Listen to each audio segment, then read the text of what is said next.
Hey everybody, as promised, months ago I said when I got this third Dexa scan, the final one for the year, that I would go ahead and put up the data comparing all of my Dexa scans for everyone to see. And I'm going to keep that promise today. So I'm just going to show just slides of just taking screenshots from all the emails I got, showing you guys what my numbers are. Now people are looking at the top and they're like, why does it say 239? Because that's what I weighed on the first Dexa scan. I was 255 when I started this cut, but I started Dexing at 239. So we had already lost some of the initial water weight loss. I feel like the first 10 pounds on a cut is going to be water. But I was up over 250. So I had already started cutting before I did this, but we started tracking it on the Dexa at 239 all the way back at 5/23 of 2018. And this is actually, it's showing my age at 41.9 because I do turn 42 actually tomorrow. So my 42nd birthday is coming up, which is another reason why looking at things like body composition starts to become a pretty big deal. So we did see some bouncing back and forth. I did have some imbalances, and I'm beginning to wonder if kind of my arm stuff there is because they struggle to fit me on the machine. And if you guys will notice, like, why are your arms out to the side? Because that's as far as I can get them in with my lats. I actually have to pull my scapula completely retracted when I get in the machine because of my back. It just kind of sucks. It is what it is. So I really struggle to kind of get my arms in the machine, and I don't know how much that accounts for the arm imbalance because I had corrected a lot of that on the second scan, right? And then this time some of it has returned, but it's still better than it was on the first one. Now, a lot of you know that I have permanently lost tissue in my left arm. We don't need to cover all of that, but it was something I needed to address in my training of trying to balance these things out, balance out my torso and side and everything, because I have pulled with a mixed grip and I have tissue loss in my left bicep. And a lot of that has caused me to compensate. So on a lot of my pulling exercises, I feel like my left lat was getting more stimulation. We see it in this chart here showing the muscle imbalance. Like when you look at the trunk, you guys notice on the first scan, it showed I had 5.6 pounds more lean mass on my left side, my weaker side of my torso, than on my right. And that was attributed by them to possibly the muscle tissue loss combined with the mixed grip. So on all my pulling exercises and anything involves the lats, and the back or the biceps both, I would tend to compensate by using more lat to pull the weight because my bicep wasn't strong enough, right? So that was a factor. Then we look at the mixed grip on the deadlift. Because of the previous bicep injury, I would always mix grip just on one direction. So I had started using hook grip for deadlift since then. So we haven't done any mixed grip at any point through this. Made a conscious effort to pull evenly on everything. And so again, trying to correct that imbalance. And I have corrected it to some extent. Now I don't know what's up with that second scan, but I still feel like my left arm is smaller than my right. But the difference, if you look at it, is smaller than it was initially, right? It's smaller than it was initially. So that's a good thing. That's a very good thing. Now, some people are asking me, how do we know you don't cheat on this with what you're eating and drinking? Because if you were to, as I pointed out to someone else, if you were to drink a gallon of water, it would show lean mass in your abdomen. Because the DEXA scan can really only measure three things. What appears to be lean mass, which would include any proteins in your body, water, glucose, things like that, tend to be counted as lean mass. And that's because that's what your organs are made of. That is what your muscles are made of. Your muscles are made of water and glucose and tissue proteins and all that stuff, just like your organs are, and your blood and your skin. So it can't really distinguish those things. So we count them all as just lean mass. But you don't gain a lot of skin or a lot of organ size or lose a lot during 20 and 30 pound shifts in weight. It tends to be mostly muscle tissue and connective tissue, right? That's what you're gaining and losing for the most part. Now, if you were to eat differently, yeah, you could gain a bunch, but it would all be in your abdomen. Right. In other words, if you drink a gallon of water before the DEXA scan, you're not going to see an increase in your upper torso size, your arms, your legs. It's all going to be in your abdominal area. I didn't do any of that. I've eaten a fair amount of carbs every time the night before. So I haven't done a keto diet, and I go in fasted. I've done all of my scans within an hour of each other, give or take. Same time of day, I go in on nothing but black coffee. Fasted, black coffee is what I consume before I go in, a few cups of coffee. And that's how I've done all of these scans. So I'm trying to be consistent. But what people need to remember, those things that people do to manipulate it, they're only going to affect lean mass and possibly only in certain areas of your body. They're not going to affect your bone or your fat tissue, right? Because you don't have a lot of control over manipulating those. You really don't. Unless you somehow eat 10 pounds of fat, then you've got 10 pounds of fat inside your visceral area. Maybe somehow in your gut, but good luck eating 10 pounds of fat. So just to get that out of the way, people need to understand what I did there. But we look at that imbalance is corrected to some extent. Is it still there? Yes. It's still there to some extent. My trunk, my torso, does have slightly more muscle on the left side still, right? It's still there, but it's improved, right? The right side has gained muscle. I've actually gained 1.6 pounds of lean mass on the right side of my torso and lost half a pound on the other side. So that imbalance is corrected to some extent. And surprisingly, I gained muscle in my torso. I've gained net muscle in my torso just by balancing out my training during this cut. I'm kind of happy about that. The same thing, we go look at the arms. I've actually gained a small amount of muscle in my left arm during this cut. So I'm also really happy about that. I'm really happy about that because this is over 20 pounds of weight loss. The majority of it fat, and I've gained muscle in my weaker arm, and I've gained muscle on the weaker side of my torso. I'm happy with that. We hop over to the legs, and I did lose muscle in my legs this time, right? I did because what did we say happened? I injured my back a little bit. I had a pull. I haven't been able to squat and deadlift as much for a few weeks. That's probably cost me a little bit of muscle in the legs, but I made up for it on the upper body gains. So I ended up between this second and third scan, because you guys notice I lost muscle on the second scan.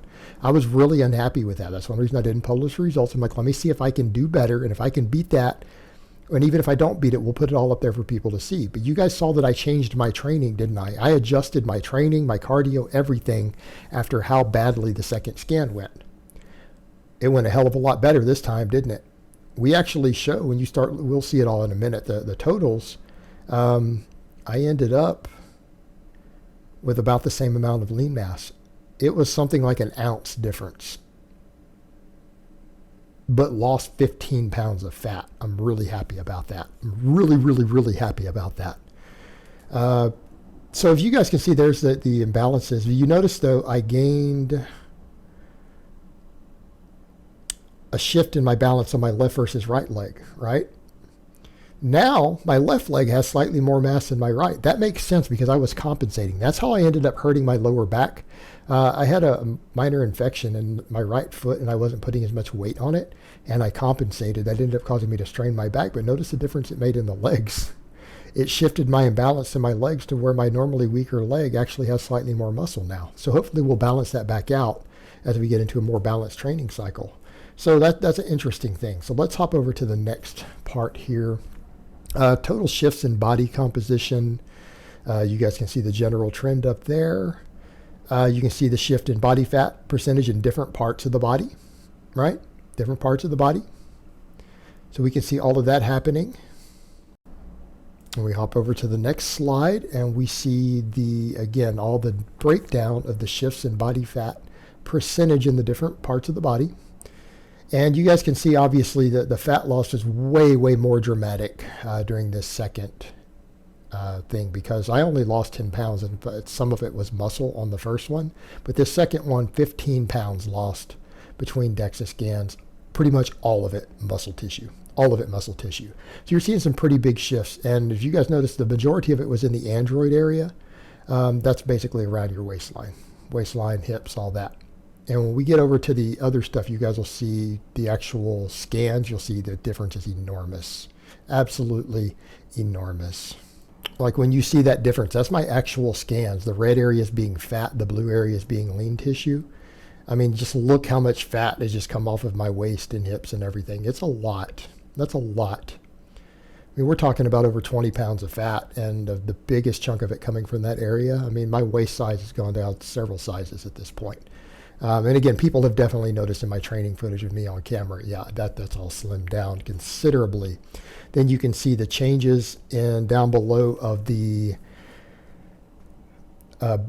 body weight. You can see the fat mass. You can see the lean mass. We can see the bone mass. The right is the bone mass. I did lose a little bit of bone, surprisingly. Now, I still have stupidly high bone density, but that's my bone mineral content is 7.7 pounds. I originally started at 8.1, which they said was almost off their chart for my skeleton size. That it's insanely high. That I was like 4 standard deviations. So my bone density is fantastic, even with a little bit of bone loss. And I am surprised to have seen that bone loss there. That does account for, a few ounces. But I don't know. We didn't even discuss that when we looked at it. And then next, then we see the detailed breakdown of the fat mass. Because some people were saying, hey, how come these percentages are all over the place? Because that was showing averages, percentages. If you go down here, you guys can calculate the regular percent off this. All right, you go down to the bottom. Here's the chart. And you see that original versus that after side by side. But then you look, I weighed on their scanner 215.3 pounds. I have 36.5 pounds of fat, 171 pounds of lean mass, and 7.7 pounds of bone mineral. So if you wanted to know my percentage of body fat, you could just take the 36.5 and divide it by 215.3, and it comes to 17.0. So I am now, according to a legitimate Dexa scan, 17% body fat. Now, we're not at the goal yet. We're going to get leaner. All right, this is not the end of my cut. All right, this is just our second update. Right? I'd say we're halfway there.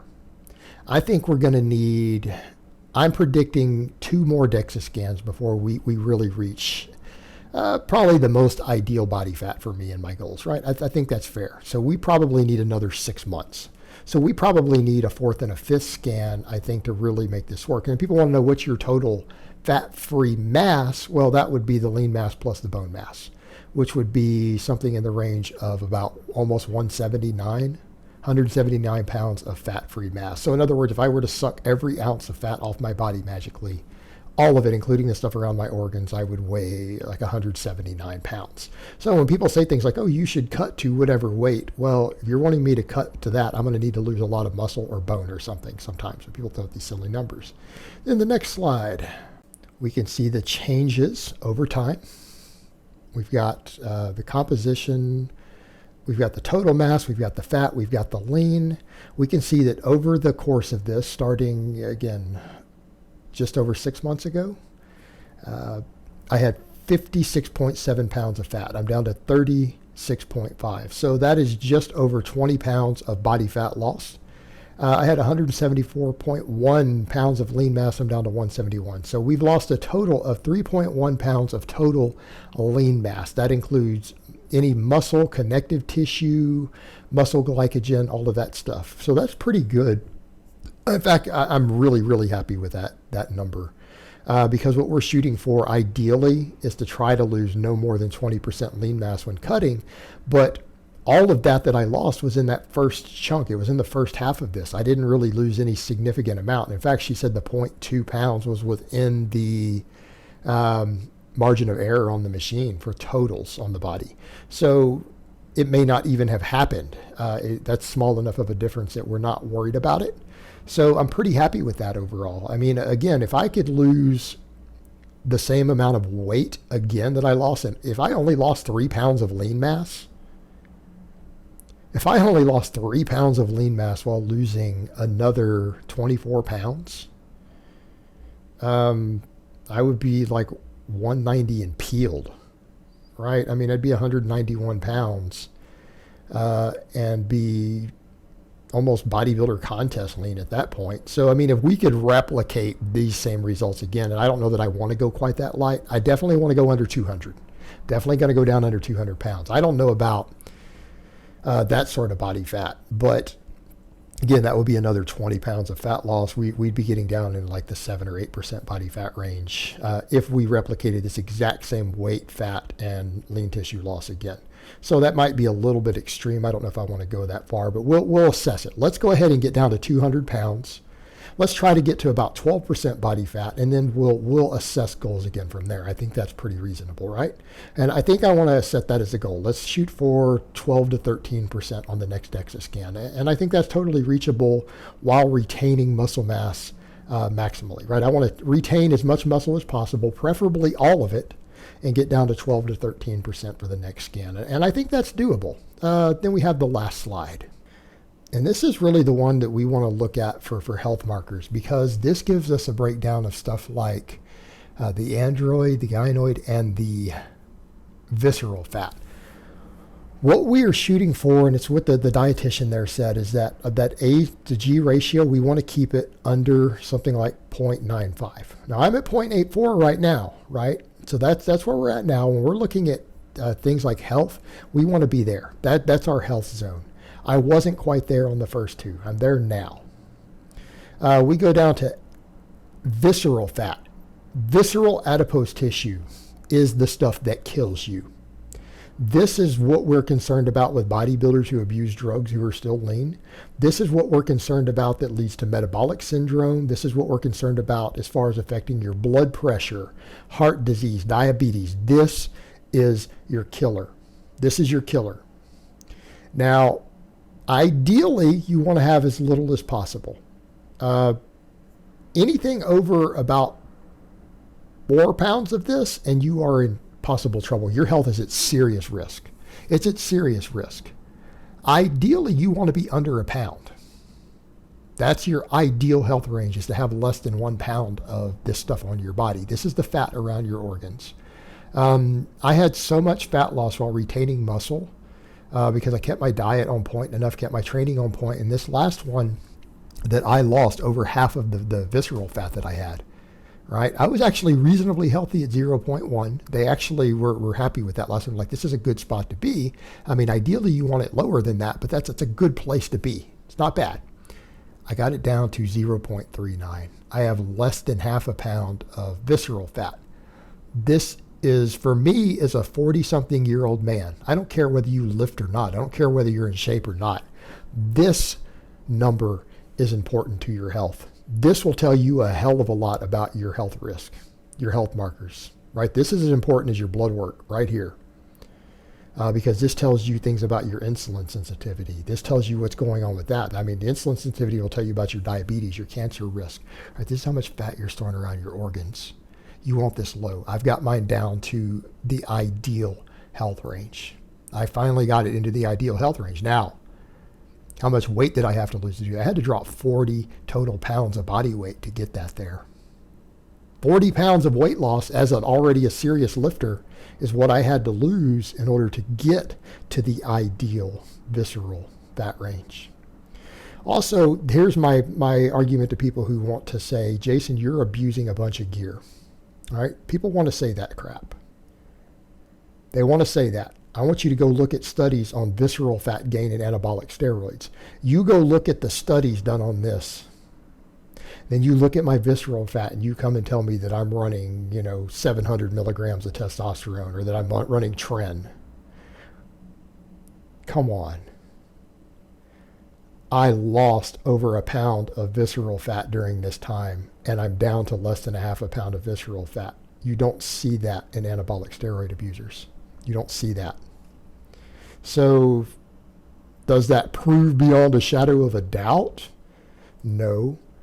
But medically speaking, scientifically speaking, I think that's a reasonable offense to say, hey guys, there's a real good possibility I'm really not abusing gear, contrary to the myths and the rumors and stuff. I mean, I've got a machine measuring this. I mean, take it or leave it. Take it or leave it, guys. Believe what you want, but my visceral fat is in the ideal spot now. And actually, the experts who work here, they were more happy about that than anything else on here. They were more excited about my visceral fat than about me keeping all of my muscle. So now we've got all the data here. We've got all the comparisons for everyone to look at. They can look at how my training styles changed through this and see where the changes occurred, what it did. And I think we have a pretty good idea of what happened. And I have a lot of information about my own body for me to draw on moving forward. Like, this has been a valuable tool for me. This is worth every penny of it to me. It was worth every penny. So I hope it has been informative, and I will talk to you guys next time.